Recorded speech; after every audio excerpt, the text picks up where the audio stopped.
Salam alaikum wa rahmatullahi wa barakatuh. Bienvenue à toutes et à tous.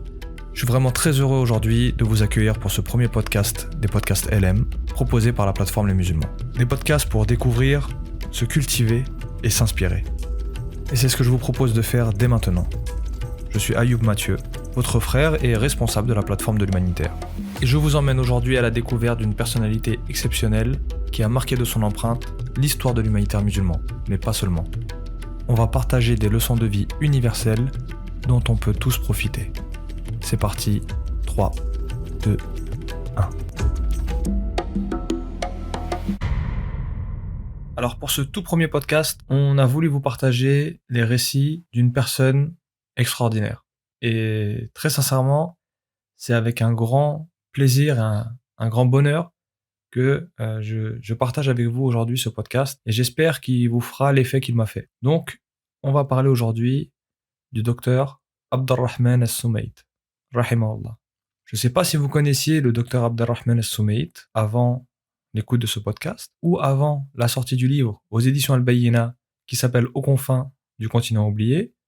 Et c'est sur ce livre que je me suis appuyé pour vous faire ce podcast. Moi, personnellement, ça fait longtemps que j'attendais qu'un ouvrage sorte sur la vie du docteur Abdelrahman Al-Soumeït. Et quand cet ouvrage est sorti aux éditions Al-Bayyina, j'étais vraiment heureux. Alhamdoulilah. Donc je suis très intéressé de savoir déjà, mettez-nous en commentaire, est-ce que vous connaissiez le docteur Abdelrahman Al-Soumeït, soit avant l'écoute de ce podcast, soit avant la sortie du livre. Alhamdoulilah, durant mon parcours jusqu'à aujourd'hui, j'ai pu voyager dans un certain nombre de pays et accompagner des associations humanitaires sur un certain nombre de projets également, et moi-même contribuer à des projets. Et c'est vrai qu'en lisant ce livre sur ce passage de vie du docteur Abdelrahman Al-Soumeït, ça me ramène à pas mal de questionnements, de vécus, mais surtout, j'ai eu le sentiment que c'était un ouvrage qui était extrêmement bénéfique pour toute personne qui veut s'investir dans l'humanitaire. Parce que voilà, la pratique de cet homme, rahimahullah, ce grand homme, est source de très très grands enseignements. On a vraiment de quoi compléter, améliorer, optimiser et notre vision de l'humanitaire, mais aussi nos projets et les projets qui sont portés par les associations. Donc j'ai préparé ce podcast, comme je vous le disais, sur la base de ce livre Aux confins du continent oublié. Et il faut savoir que ce livre n'a pas été écrit par le docteur lui-même, mais l'auteur du livre est le docteur Fahd ibn Abdelaziz Souneidi. En fait, c'est un récit de la visite du docteur Fahd ibn Abdelaziz Souneidi auprès du docteur Abdelrahman Al-Soumeït pendant une durée d'1 mois. Et cette rencontre entre donc l'auteur du livre et le docteur Abdelrahman Al-Soumeït se passait durant le tournage d'une émission qui s'appelait Le Continent oublié. Donc en rentrant de son voyage, riche et enrichissant et surprenant, et enfin, les adjectifs seraient trop nombreux, en tout cas en rentrant de ce voyage, l'auteur décide de raconter un petit peu les échanges qu'il a eus avec le docteur, rahimahullah, et les expériences qu'ils ont traversées ensemble. Donc je vais partager avec vous 13 enseignements que j'ai tirés de ce livre à travers les paroles du docteur Abdelrahman Al-Soumeït ou bien à travers les commentaires de l'auteur du livre. Alors c'est parti, on va déjà commencer par une présentation donc, du docteur Abdelrahman Al-Soumeït, rahimahullah. Donc il est né au Koweït en 1366 du calendrier hégérien, ce qui correspond à l'année 1947 de notre calendrier grégorien. Il a obtenu son diplôme en médecine et en chirurgie de la faculté de médecine de Bagdad au début des années 70. Puis il a poursuivi ses études au Royaume-Uni pour ensuite aller au Canada pendant 8 années. Le docteur Abdelrahman Al-Soumeït commence une nouvelle vie au Canada. Et vraiment pour lui, il s'agissait d'une nouvelle vie, puisqu'il quittait le Koweït, il était dans ses études. Et déjà, dans ce premier bouleversement dans sa vie, ce changement d'environnement, il est déjà habité par une envie de contribuer positivement à son environnement. Et il est épaulé par son épouse, une femme hors du commun, comme on le verra aussi. Et comme on dit, en réalité derrière chaque homme illustre se trouve une femme illustre, parce que l'engagement humanitaire nécessite forcément d'avoir un compagnon de route qui puisse être là pour supporter tous les sacrifices que cet engagement implique. Le cheikh Badr al-Rajihi rapporte qu'au Royaume-Uni, le docteur a contribué à la création de près de 80 mosquées. Cela seulement pendant la période de ses études. Et alors qu'il était encore étudiant. Vous imaginez, ça veut dire, pendant ses études, il s'occupait de la création des mosquées, de faire naître des mosquées dans son environnement. Et puis après, quand il est allé au Canada, idem. Il a fait à peu près la même chose. Donc, il commence déjà sa vie active, déjà dans ce souci-là, alors qu'il était encore dans les études de médecine. Puis, en 1941, il y a un véritable tournant qui arrive dans sa vie. Une femme lui confie un don, une femme du Koweït, lui confie un don pour la construction d'une mosquée. Cet événement annonce le début de son engagement humanitaire avec un départ pour le Malawi. Et on peut facilement considérer aujourd'hui que le docteur Abdelrahman Essoumeit est l'un des précurseurs de l'humanitaire musulman au Golfe vers l'Afrique. C'est l'un des premiers humanitaires en provenance des pays du Golfe qui s'est investi sur le continent africain. Donc, 1941, c'est vraiment le départ de son aventure et de son histoire qu'on va partager ensemble, Inch'Allah. De lourds sacrifices et quelques années plus tard, le bilan du docteur est simplement admirable. Entre 7 à 10 millions de personnes se sont converties à l'islam entre les mains du docteur Abdelrahman Essoumeit, ou par le biais de l'association qu'il a fondée et qui existe encore aujourd'hui, qui se nomme Direct Aid. Il a construit plus de 1200 mosquées, il a fait creuser plus de 2550 puits, et il a pris en charge plus de 9000 orphelins. Alors, on va débuter avec les 13 enseignements. Alors, le premier enseignement que j'ai tiré de la lecture de ce livre, ce sont les sacrifices dans le délaissement de ce bas monde. Le choix de carrière dans l'humanitaire, c'est forcément synonyme de sacrifice. On va sacrifier de son temps, on va sacrifier de son argent, on va sacrifier de sa place dans sa famille, on va sacrifier notre santé, on va sacrifier pas mal de choses. Et ça vient de pair avec l'engagement humanitaire. Et ça, le docteur Abdelrahman Essoumeit, à la lecture du livre, on se rend vraiment compte des sacrifices et il a fait les plus grands sacrifices. Il nous dit, rahimahullah, Allah m'avait accordé la bénédiction dans beaucoup de choses. J'aurais pu, cher frère, travailler dans les hôpitaux ou ouvrir un cabinet. Je comptais parmi les premiers diplômés en médecine au Koweït. Tous mes étudiants possédaient maintenant des voitures et des millions, et qu'Allah leur accorde la bénédiction. Mais par Allah, j'ai de la peine pour eux, car ils pensent que le bonheur est dans l'argent, alors qu'on le trouve tout simplement en soi. Il faut chercher le bonheur véritable, remplir son compte, non auprès de la banque Rajihi, ou de la banque Al Jazeera, ou de la banque de Londres. Il faut remplir son compte dans la banque d'Allah Azza wa Jal. Si à la banque Rajihi ton argent est rémunéré à 6% annuellement, sache que la banque d'Allah te récompense à hauteur de 700%. Donc là, on voit, le docteur Abdelrahman Essoumeit avait complètement délaissé la recherche du capital et de l'accumulation des biens dans ce bas monde, et il avait pleinement conscience que le véritable commerce qu'il y avait dans ce bas monde, c'est le commerce avec Allah Azza wa Jal. L'auteur du livre nous rapporte dans un de ses commentaires que le docteur ne gardait absolument rien pour lui. Il est rapporté qu'il avait reçu le prix du roi Faisal d'un montant d'1 million de riyals saoudiens, ce qui équivaut à plus de 230 000 € aujourd'hui. Eh bien, il n'en a rien gardé et l'a entièrement distribué en aumône. On doit se poser la question de quelle sorte de force de caractère, de conviction, de dévotion il faut atteindre pour pouvoir donner 230 000 € sans en toucher un centime. Le docteur Abdelrahman Essoumeit avait atteint un degré de délaissement de ce bas monde et donc de conscience sur les réelles priorités et le réel usage bénéfique des richesses. Forcément, l'humanitaire rime avec l'altruisme, avec la philanthropie. Et quand on va être témoin de certaines situations lors d'actions humanitaires, ça va forcément nous pousser à nous remettre en question sur la manière dont on consomme, sur la manière dont on dépense, sur nos objectifs de vie, sur des comparatifs qu'on va faire avec les personnes qui sont dans des situations beaucoup, beaucoup plus éprouvantes que les nôtres. C'est forcé, ça. Il n'y a personne qui peut assister à des situations, face à lui, des bénéficiaires qui sont dans des situations de crise humanitaire et ne pas se remettre en question. Mais force est de constater qu'il y a des niveaux de dévotion, il y a des niveaux différents entre les êtres humains sur la prise de conscience de la valeur réelle de ce bas monde et sur notre rôle à jouer.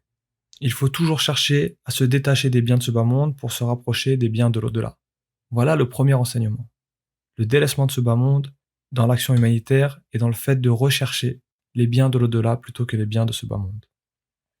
Le deuxième enseignement qu'on peut tirer de la lecture de ce livre, c'est de ne pas louper l'occasion de faire le bien. Le docteur Abdelrahman Essoumeit nous dit « Je vais au milieu de ces ténèbres allumer une bougie. Cela vaudra toujours mieux que de maudire les ténèbres ou d'attendre qu'un autre y apporte la lumière. » Quand j'ai lu cette parole, quand j'ai lu cette phrase, je me suis arrêté un instant et j'étais subjugué. J'étais vraiment dans un état de méditation par rapport à cette phrase puisque elle est vraiment, mais elle est vraiment forte de sens. Lorsque nous constatons une situation qui est blâmable, on a tendance à dénigrer un peu les auteurs de cette action-là.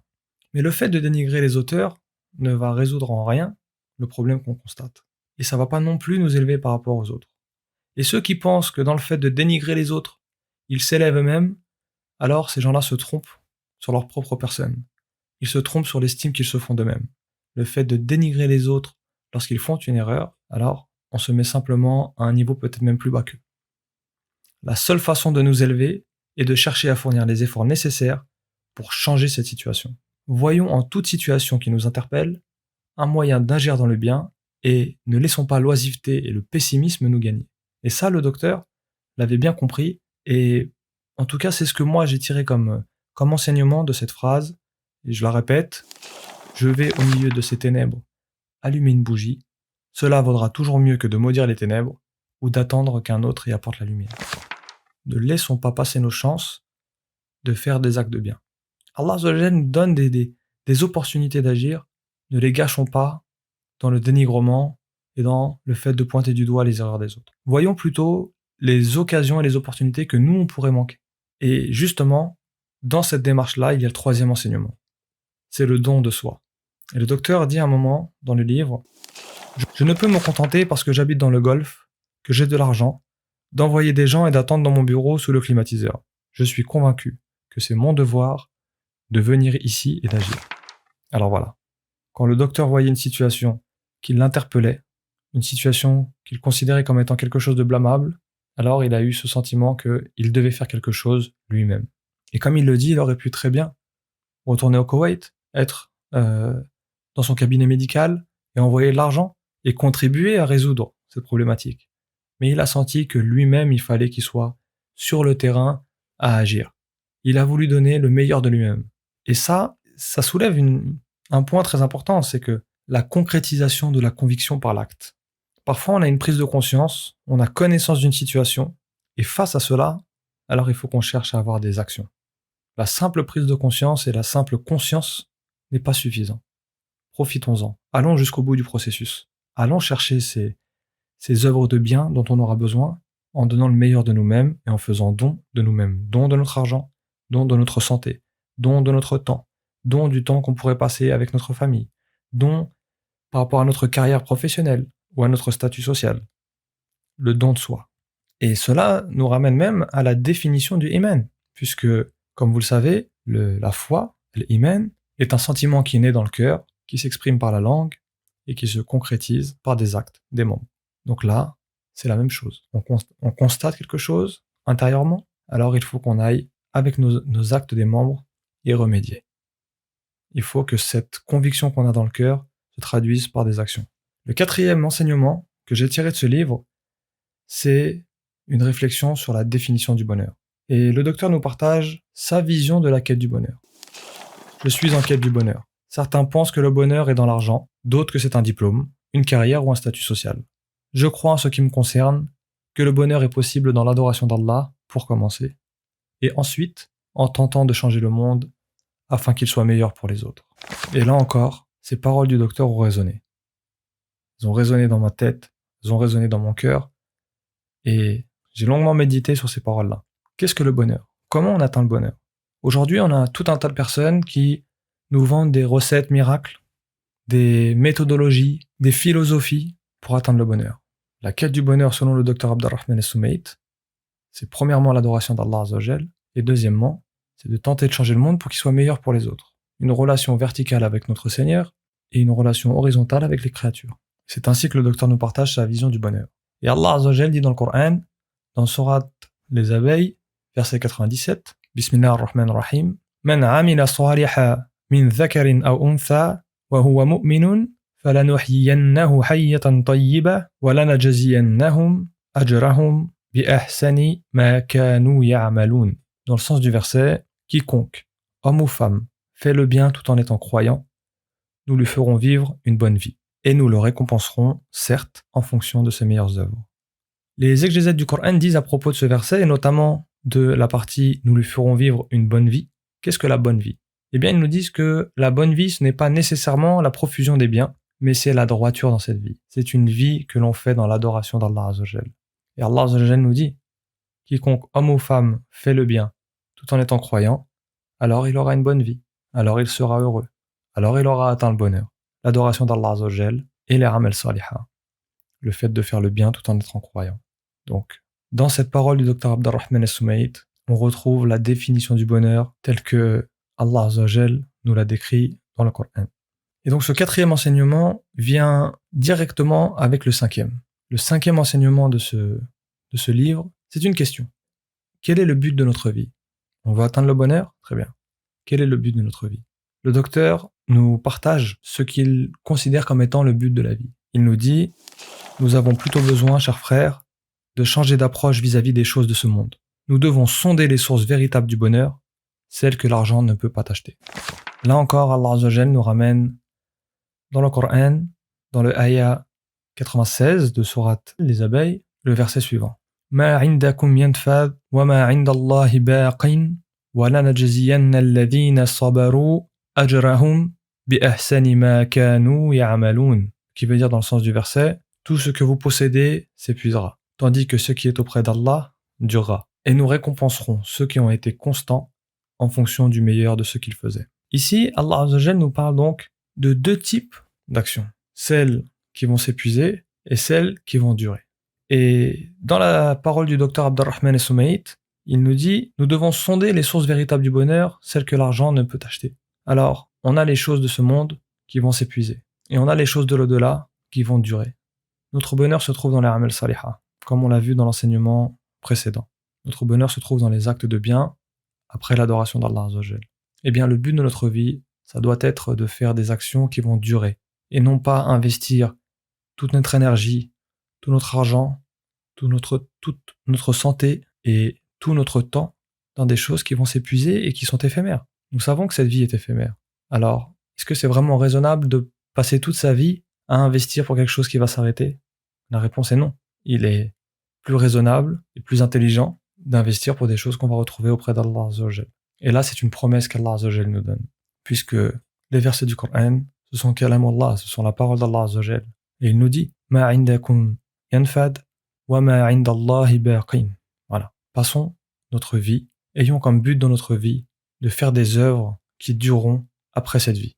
Donc ça, c'est le cinquième enseignement que j'ai tiré de la lecture de ce livre sur les expériences du Dr Abdelrahman As-Soumaït, rahimahullah. Le sixième enseignement que j'ai tiré de ce livre, c'est que le Dr Abdelrahman As-Soumaït utilisait l'action comme un véritable exemple éducatif. L'acte, sa vie, son quotidien, était un exemple d'éducation pour sa famille. Le docteur avait fait un choix de vie qui l'impliquait lui et toute sa famille avec, épouse et enfants. Et par ce choix, le docteur et son épouse donnaient une véritable éducation à leurs enfants par l'exemple. Il raconte lui-même. Mon épouse était issue d'une famille aisée. Elle possédait elle-même des biens qu'elle avait entièrement dépensés en bonnes œuvres. Lors des années passées au Canada, mon épouse ne possédait que 2 tenues qu'elle avait confectionnées elle-même. Nous aurions pu acheter des centaines de vêtements. Mon ancienne voiture avait 17 ans d'âge. Nous aurions pu en changer chaque année. Mais nous avons plutôt besoin, chers frères, de changer d'approche vis-à-vis des choses de ce bas monde. Une éducation basée sur l'exemple. Il avait donné une éducation à ses enfants par l'exemple et une éducation basée sur le don. Il nous dit lui-même que le plus avare de ses enfants est celui qui fait don pour Allah de la moitié de ce qu'il possède.